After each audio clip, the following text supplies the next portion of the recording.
Happy Happy Vesper, everyone. Before we start our sing inspiration, let us pray first. Our Heavenly Father, Lord, we praise you for this evening. Give us knowledge and wisdom to worship you. Thank you for everything. In Jesus' name, pray. Amen. For our first song, let's sing We Gather Together. Hymn number 5.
For, for, our,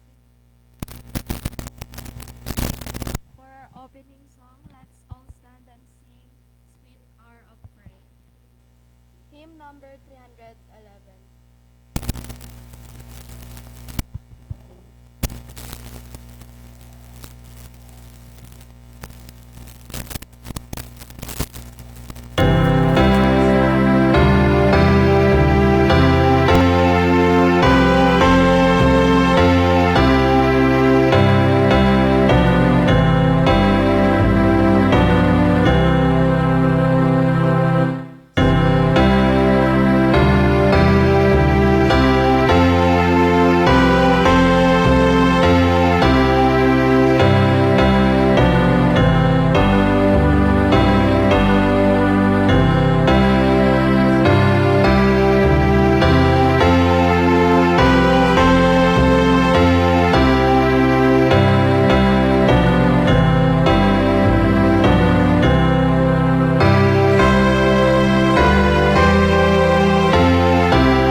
Tayo po ay lumukod sa atin pong panalangin.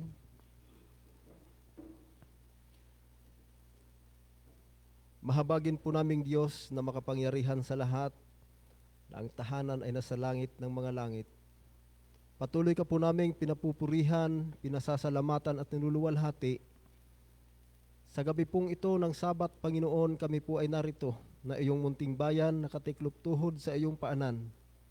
Ang tangi po naming dalangin na kami po ay inyo pong tulungan na pagtibayan ang amin pong pananampalataya at kahabagan kami na ang aming pagpuri at pagsambang ito ay maging kaaya-aya ang bawat isa sa amin sa iyo pong banal na harapan.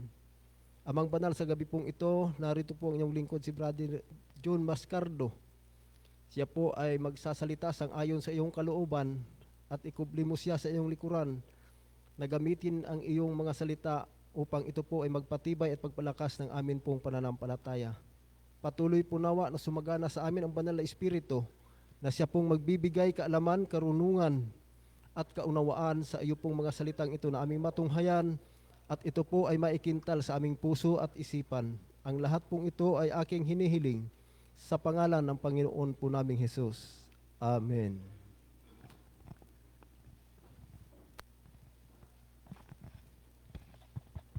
Hello. God is good all the time. Happy midweek, happy vesper, and happy Sabbath po sa ating lahat mga kapatid. Na tayo po ay narito upang atin pong muling sambahin ang ating Panginoon. At atin pong i-extend ang ating kamay at batiin natin ang ating mga katabi, kalapit ng isang happy Sabbath. Yan. Happy Sabbath. Yan.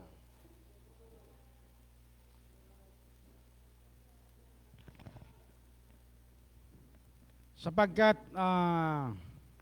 dapat tayo magsaya mga kapatid sapagkat sumapit na naman ang araw ng Sabat, no? Bahagi ng Sabat ng ating kagalakan sa pagpupuri sa Panginoon.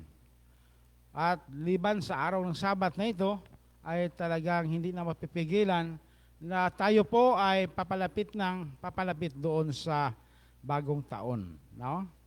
So, dapat tayo masaya sapagkat ang buhay at lakas ay patuloy na ipinagkakaloob ng Panginoon sa atin, no? So, doon sa mga tao na nagkakaroon ng mga problema sa kalusugan, malungkot ang kanilang Sabat at ang bagong taon. So kanina habang ako ay pumupunta doon sa bandang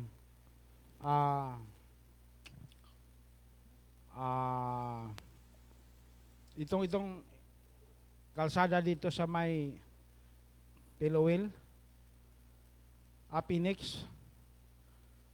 Oo. Nagkaroon na naman ng disgrasya, aksidente ang nagmumotor na isang kabataan.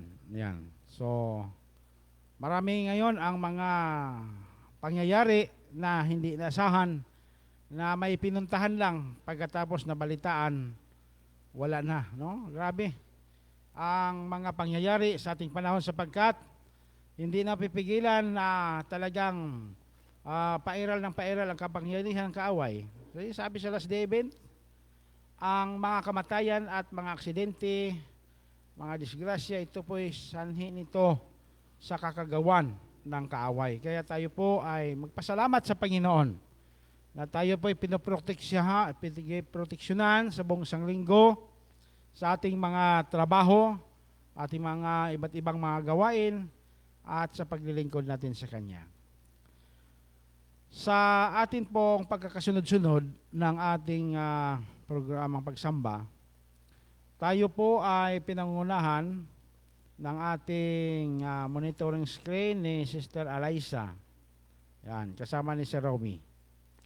At ang ating nagbukas ng panalangin, tayo po ay dinala sa luklokan ng ating Panginoon sa pamamagitan ng panalangin ni Brother Jamie Salazar. At kasunod nito ang isang mensahe ng awit. Yan. Message in Song ni Sister Irene Salazar.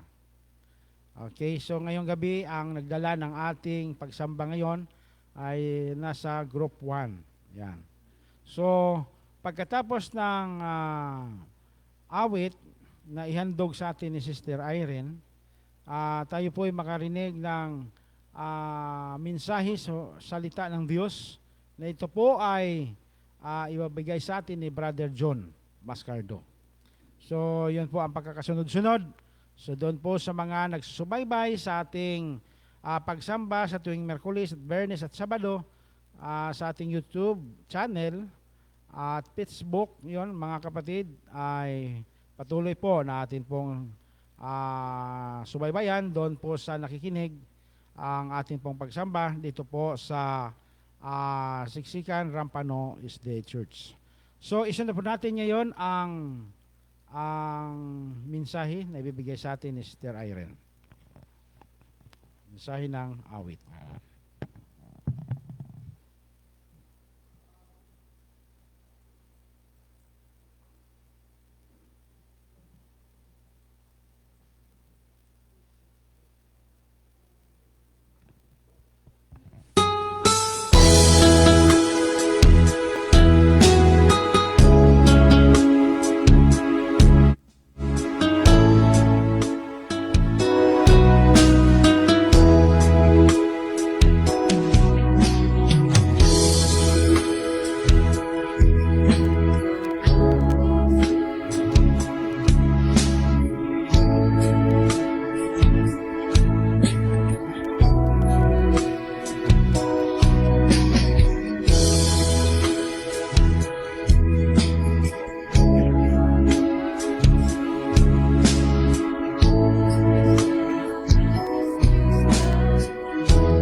Magand-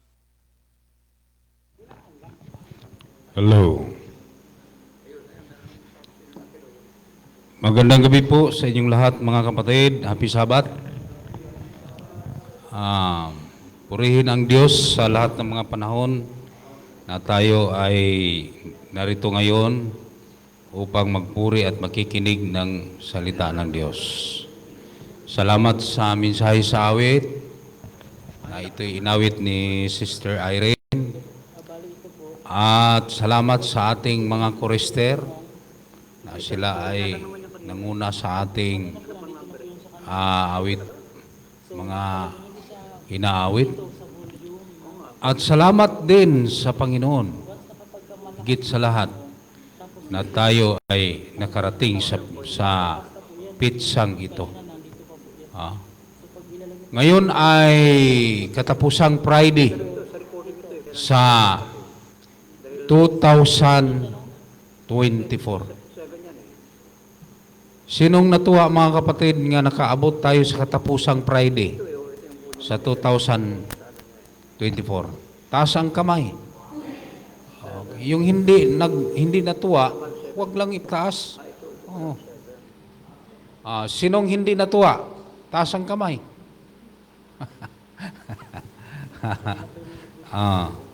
Salamatan natin ng Panginoon nga natuwa tayo.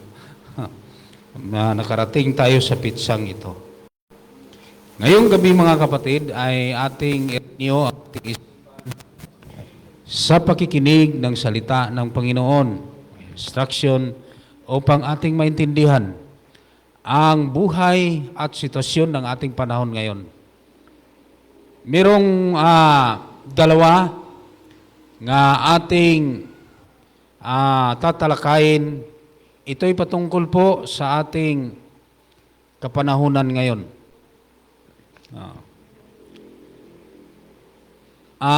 Dalawa lang. Pagkatapos, Sister Yuli, tapos na. Hindi na tayo magtagal para hindi tayo magduka-duka, maantok. Una, tungkol po sa ating mga kayamanan. Yan ang una nating tatalakayin. Pangalawa, ito'y tungkol po sa ating kahirapan. Anong kayamanan at saka yung walang kayamanan. Magtatanong ako sa inyo mga kapatid mamaya. Pero bago tayo magpatuloy, tayo po ay manalangin. Aming banal nga Diyos naka sa mga langit, narito po ang inyong mga salita na aming tatalakay ngayong gabi, na inyo pong ipagkaloob ang pagpaintindi sa lahat ng mga bagay na inyong ipagkaloob ngayong gabi, upang aming mapag-isipan ang inyong ibig sabihin sa pamagitan ng inyong mga salita. Turo nyo sa amin ang mga aming karapat-dapat na gagawin upang kami ay mahanda sa inyong pagbalik. At karapat-dapat kaming tumanggap sa kasagutan ng aming mga hinihiling. Lahat ng aming hiling ay aming tanggapin sa pangalan ni Jesus. Amen. Magtatanong ako sa bawat isa sa atin ngayon mga kapatid, kung saan tayo. Kung doon kayo mamimili, taas lang kamay. Papiliin ko kayo sa dalawang tapiko natin ngayong gabi. Saan tayo mga kapatid? Yung walang kayamanan, na wala bang taas ang kamay. Yung okay na kayo nga walang kayamanan, naghihirap. Taas ang kamay. Tandaan ko yan, yung mga nagtaas ng kamay. Okay lang ang maghihirap. Okay lang ha? Ulitin ko. Okay lang ang maghihirap tayo. Walang kayamanan. Sige, taas ang kamay. Ulit. Palihog. Yan. Okay lang. So, ang ibig sabihin yan mga kapatid, pagka wala kang kayamanan, tuloy-tuloy pa rin ang pagsamba. Amen? Oo.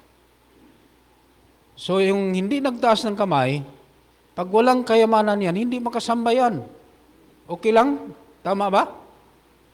Ha? Baka ulitin ko ha. Ulitin ko. Yung lahat may kayamanan, lahat ng walang kayamanan, yung naghihirap ba? Tuloy-tuloy pa rin ang panampalataya. Taas ang kamay.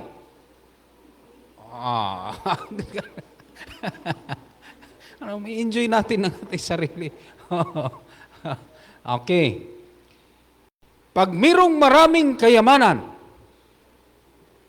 tuloy-tuloy ang pagsamba at pagpuri ng Panginoon, taas ang kamay. Parang neutral lang iba. Sister Yuli, kahit walang kayamanan, isa din siya sa kamay. Pag meron, isa din. Ang totoo mga kapatid, basahin natin ang talata ng Panginoon. Ang sabi niya, ito, inyo pong buksan ang pangalawang Tesalonika, Kapitulo 5, versikulo 1. 1 ug 2. 1 ug 2 hanggang ito sa verse 28. Pero di na to di nilang ta mag-base sa 1 and 2. Okay, ating basahin mga kapatid. Datapwat tungkol sa mga kapanahunan at mga bahagi ng panahon, mga kapatid, sabi ni Apostol Paul, hindi ninyo kailangan na kailangan na isulat isulat ko pa sa inyo ang anuman. Chapter 2, sapagkat kayo rin ang mga lubos na nagkakaalam na ang pagdating ng kaarawan ng Panginoon ay gaya ng magnanakaw. Magnanakaw sa gabi. Pagka sinabi ng mga tao nga kapayapaan at katiwasayan, kung magkagayoy, darating na ang Panginoon.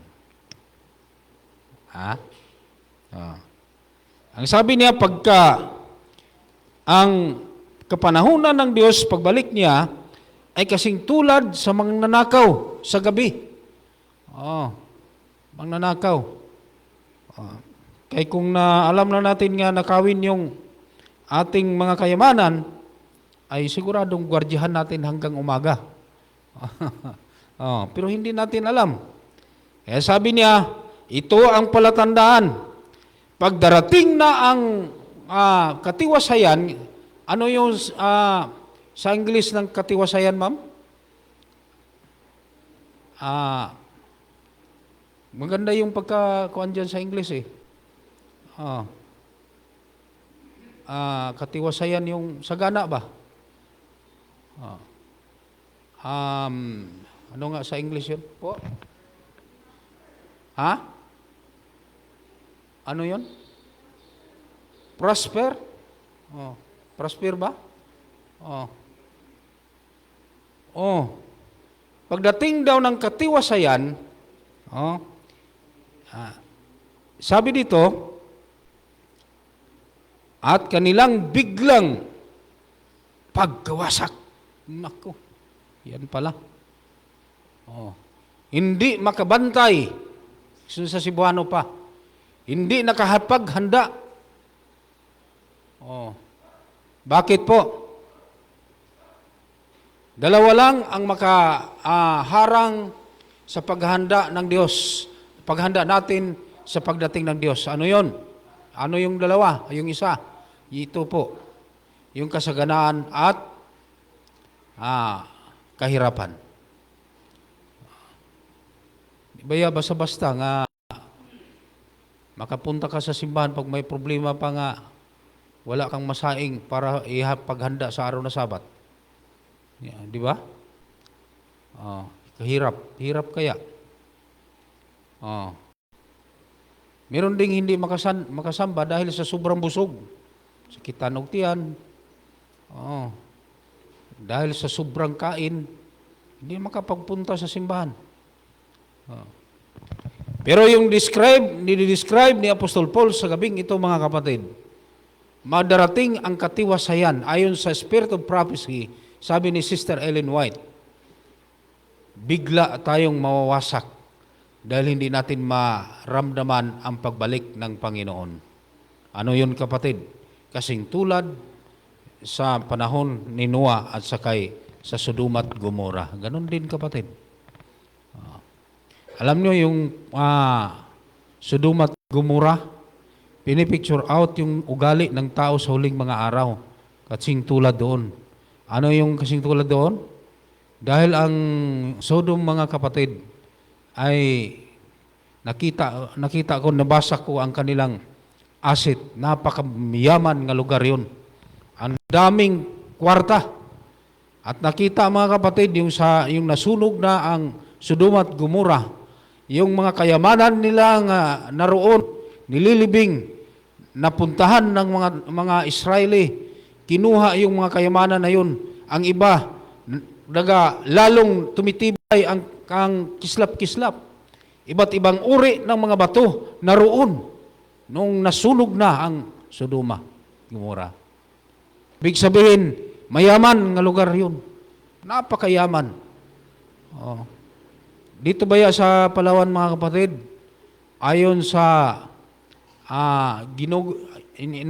research ko sa Google, ang Palawan ay isa sa mga record nga hindi mahirap ang mga tao dito. Mayaman. Kung tutuusin, dahil sa kayamanan sa Palawan, katulad na lang Kalayaan, yung ating source sa gasolina nandito. Oh. Pwedeng ilibre ang mga Pilipino dito sa Palawan sa kuryente. Oh, dahil sa ating source. Ayon po sa nakita. Oh. Pwede tayong ilibre sa lahat ng mga panahon sa mga pagkain. Susuplayan tayo dito sa Palawan. Ayon po sa kayamanan dito sa atin. Alam niyo, mga kapatid, nagsama-sama din ako sa kining transaction sa Taclobo. O ka ng Taclobo ba? 13 years na ako nagsama-sama niyan. Sa tinatalakay niyan, doon ko nalalaman na itong Taclobo, mga kapatid, ang source ng Taclobo, napakarami dito sa Palawan. Nakita ko sa doon sa Kalayaan Island. Ano pa yung isa? Yung ginaapak-apakan lang ang mga Taclobo doon. Nasa sa Aplaya lang. Grabe kadami. Oh. Alam niyo ba, mga kapatid, yung Taclobo ay ayon sa kanilang sinasabi sa mga bumibili sa ibang bansa na ito'y hinahabol ang Palawan. Ang kilo niyan ay nagkahalaga ng 150,000 ang bawat kilo. Oh. Paliparan ang buong Palawan o ano yung Gidron yung Palawan. Ako, ilang tulinada, hindi lang trilyones tulinada ang kayamanang Taclobo nandito sa Palawan. Kaya, mga kapatid, darating talaga ang panahon ng katiwasayan, yung kasaganaan sa lugar natin. Hindi lang dito, sa buong Pilipinas. Tandaan natin, kapatid, nga bigla lang ang pagkawasak. Anong mawawasak? Mawasak ba yung bahay? Hindi po. Mawawasak ang ating panampalataya, ang ating panampalataya sa Diyos. Dahil sa ating kayamanan, pera na marami. Mawasak. Napaka sagana ang darating na yan. Katulad sa panahon ng Sodoma at Gomora. Sagana. Dito naman sa kahirapan, mga kapatid, Sa panahon din nga ating matunghayan, ang panahon ni Noah. Noong nag-sermon si Noah tungkol po sa paglunop, mag-flood ang sanlibutan, grabing hirap ng mga tao nung time na yon. Bakit po?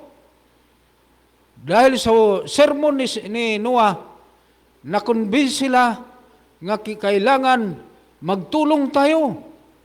Oo. Kasi hirap na tayo ngayon. Ang ating mga tanim, hindi na magtubo yon. Kahirapan yon ang ibig sabihin doon. Oo. Delikado. Kaya tulong. Imagine 120 years plus 7 days ng extension sa sermon ni Noah. Naniniwala sana ang iba. Pero sino pa ang naniniwala, mga kapatid, yung na-converted sa panahon ni Noah? Ilan yun? Ayon sa nasulat, kapatid, hindi lang yung pamilya niya ang na-convert, pati ang mga hayop. Mabuti pang mga hayop, nakikinig pa sa sermon ni Noah. Nakikinig pa. Minsan tayo, mga kapatid, ay napakatigas ang ating ulo. Tigas man talaga ang ulo natin. Talagang hindi ito malambot. Napakatigas. Naalala ko yung binabulsadihan ko sa Mindanao. May bulsadi ako. Hanggang natapos na ang 28 fundamental belief. Tinatalakay ko na rin ang kwan. Kung magtanong ako, sabi niya, napakaganda, brother. Okay kayo, brother. Naniniwala ako talaga niyan. So, nung time na nga siya ay kwan ko, decision tungkol sa baptism, sabi niya, ako, brother, naniniwala talaga ako. Ano ang kwan natin ngayon, Tay? Medyo matanda naman siya. Kumpara sa akin, si Kristo lang ang aking padesisyonin. Hindi pa magpabautismo kasi si Jesus Christ daw ang magpadesisyon, magdesisyon sa kanyang desisyon. Kita mo na. Matay na lang yung matanda na yon. Pero wag yun din taon siya mabaptize. Kawawa. Kaya yun saan, mga Jesus Christ naman daw ang iyahang padesisyonin. Itong panahon natin, mga kapatid, mayroong payo ang Diyos na tayo ay magiging alerto.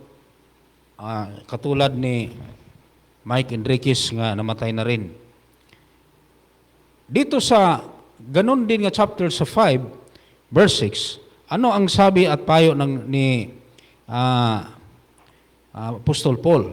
Sabi dito, wag nga tayong mga tulog. Wag tayong matulog-tulog. Sabi ni Apostol Paul.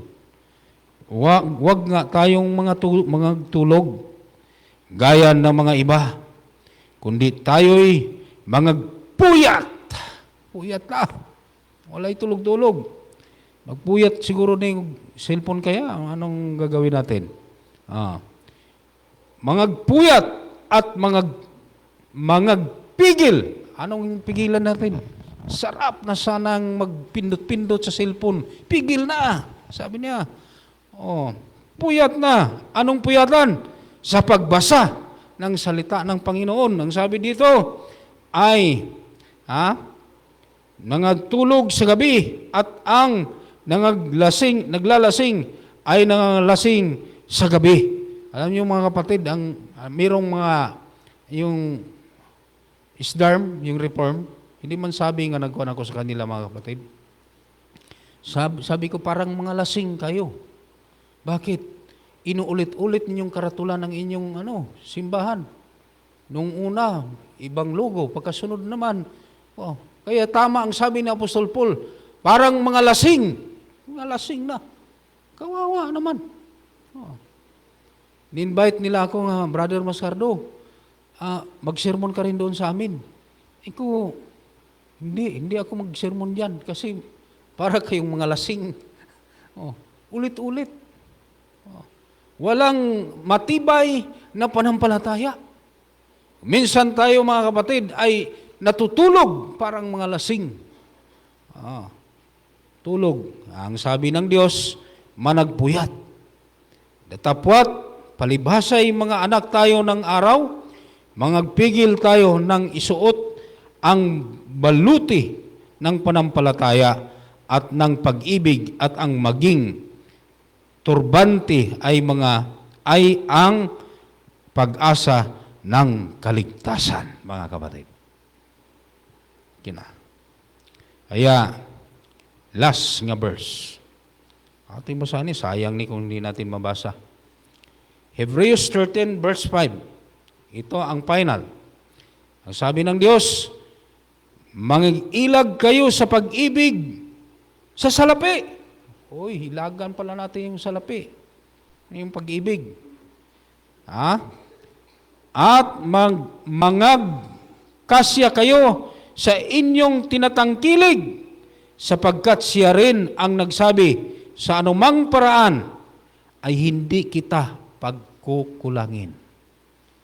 Kung tayo man ay merong mga pamaraan nga parang nag-alala tayo sa para sa kinabukasan, parang iba ng ating pakiramdam.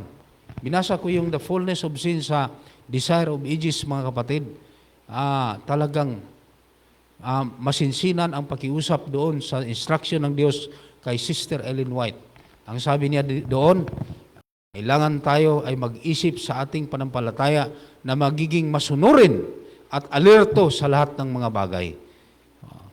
Kung meron tayong anuman ang ating nakakamit ngayon, huwag nating dahilan na tayo ay maghinto sa panampalataya, kundi patuloy tayo na magiging maayos sa pagsunod sa ating mahal na Diyos. Maniniwala hanggang sa Kanyang pagdating. Huwag nating idahilan, mga kapatid, na wala tayong masaing, wala tayong anuman ang natin, ang mga pagkukulang. Ang Diyos nag-promise sa bayan ng Diyos, mga kapatid, na hindi tayo pagkukulangin. Amen? Walang mahirap. Kasi pagka masanay tayo, ay wala, hirap kami ngayon. Sige lang, hirap. Masanay na ang ating bunganga, hirap. Napakahirap. Hanggang sa maghirap na talaga. Tandaan natin, ang promise ng Panginoon, hindi tayo pagkukulangin. Kung may mga blessing man nga darating, tandaan natin din, mga kapatid. Ngayon ang palatandaan nga mawasak ang ating panampalataya. Mawasak makalimutan natin ang Panginoon nga siya ay darating na. Hope sa gabing ito na tayo ay maging mahinahon sa pagsunod sa instruction ng Panginoon. Hindi na po biro-biro ang ating sitwasyon, mga kapatid.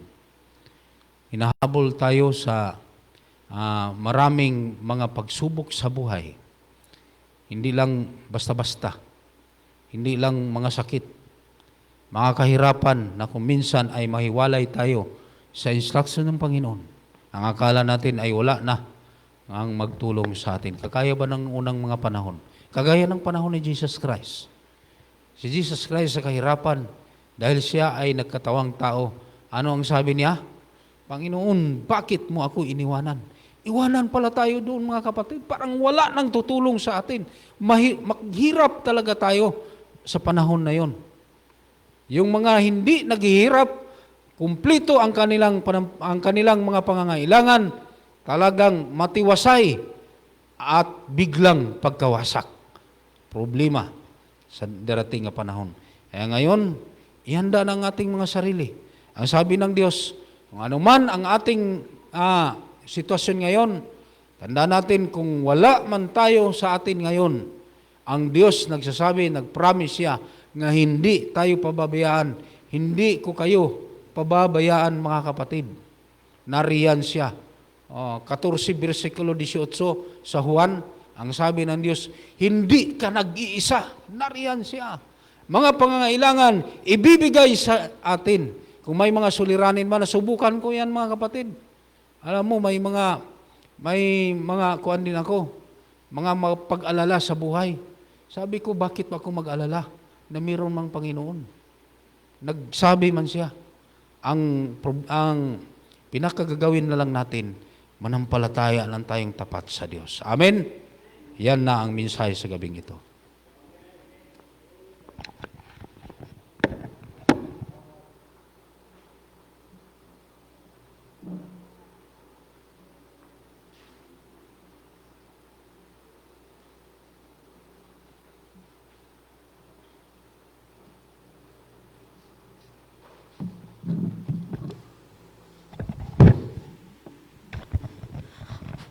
For our closing song, let's all stand and sing, O Brother, Be Faithful.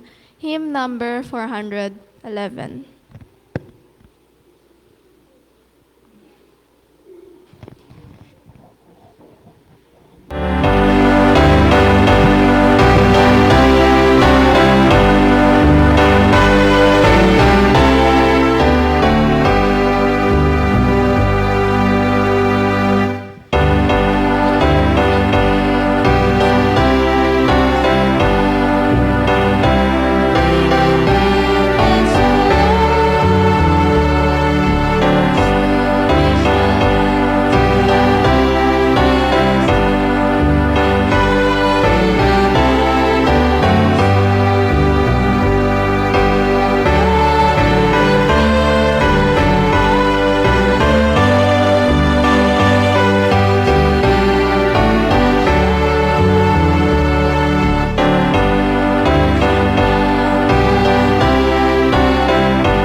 Maraming salamat Amang Banal sa inyong kabutihan sa amin. Salamat sa inyong tulong, salamat sa inyong mga salita at katotohanan. At ang iyo lamang pakiusap na magiging faithful kami hanggang sa inyong pagdating. Sa lahat ng mga bagay na aming hinaharap at kami po ay manampalataya na maging tapat. at maging maayos ang aming pagsunod sa inyo. Ngayon ay uuwi kami sa aming kanikanyang mga tahanan na kami ay ligtas sa mga kapahamakan, sa mga daanan, sa aming pagbiyahe. Pagpalain po ang aming mga kapatid na hindi sila nakadalo ngayong gabing ito. Bukas kami ay babalik na hindi kami malate. Alas 8:00 na nandito na kami para magpuri sa inyong mahal na pangalan. At aming inaasahan na inyong ipagkaloob ang patuloy na mga pagpapala, spiritual, physical, at ang lahat ng aming mga kapatid na mayroong problema sa kanilang kalusugan. Kami po ay nakiusap sa inyo na inyo po silang dalawin. At sa spiritual man, kung mayroon man silang naramdaman, na sila ay ma-remind sa inyong mga salita upang bukas kami po ay sama-sama at magkakaisa sa patuloy na pagkikinig sa inyong mga salita at pagpuri sa inyong mahal na pangalan. Salamat po sa inyong banal anghelis sa langit naming kasama na kami ay maiwas sa lahat ng uri ng kapahamakan sa mga taong mayroong binabalak na masama sa aming pagtulog na kami ay makagising sa umaga at muli kami makapagpuri sa inyong mahal na pangalan. Salamat po sa pagdinig sa aming mga daing. Aming inasahan na hindi kami mabigo sa aming mga daing sa inyo at inyong marinig ang aming mga hinaing at aming tanggapin na maging karapat-dapat din kami sa pangalan ni Panginoon Hesus. Amen.